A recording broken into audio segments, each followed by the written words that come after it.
Hello అండి, అందరికీ నమస్కారం. పిల్లలకు మనము ఏత్వంతో వచ్చే గుణింతాక్షరాలు కంప్లీట్గా నేర్పించున్నామండి. ఈరోజు మనము ఏత్వం దీర్ఘంతో వచ్చే గుణింతాక్షరాలను అయితే పిల్లలకు నేర్పిద్దామండి. ఓకేనా? చూడండి, ఏత్వం దీర్ఘంతో వచ్చే గుణింతాక్షరాలు. ఏత్వం దీర్ఘంతో వచ్చే గుణింతాక్షరాలు.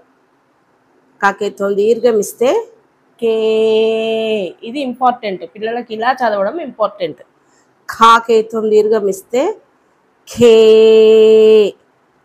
గాకేత్వం దీర్ఘం ఇస్తే గే, ఘాకేత్వం దీర్ఘం ఇస్తే ఘే, చాకేత్వం దీర్ఘం ఇస్తే చే, ఛాకేత్వం దీర్ఘం ఇస్తే ఛే, జాకేత్వం దీర్ఘం ఇస్తే జే, ఝాకేత్వం దీర్ఘం ఇస్తే ఝే, టాకేత్వం దీర్ఘం ఇస్తే టే, ఠాకేత్వం దీర్ఘం ఇస్తే ఠే, డాకేత్వం దీర్ఘం ఇస్తే డే, ఢాకేత్వం దీర్ఘం ఇస్తే ఢే, నాకేత్వం దీర్ఘం ఇస్తే నే. చూడండి, ఇవి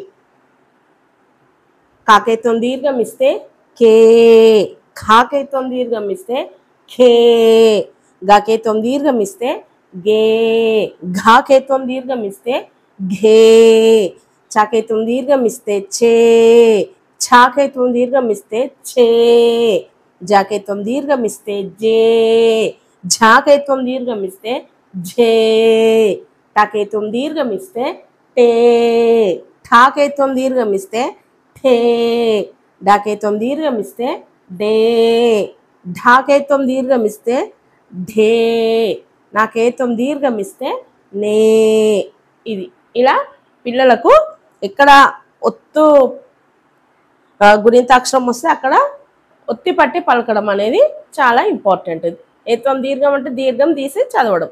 ఇది పదాలు చదవడంలో చాలా హెల్ప్ అవుతాయి ఇలా నేర్పిస్తే పిల్లలకు. కాబట్టి ఈ పిల్లలకు ఈ విధంగా నేర్పించండి. ఓకేనా అండి? బాయ్.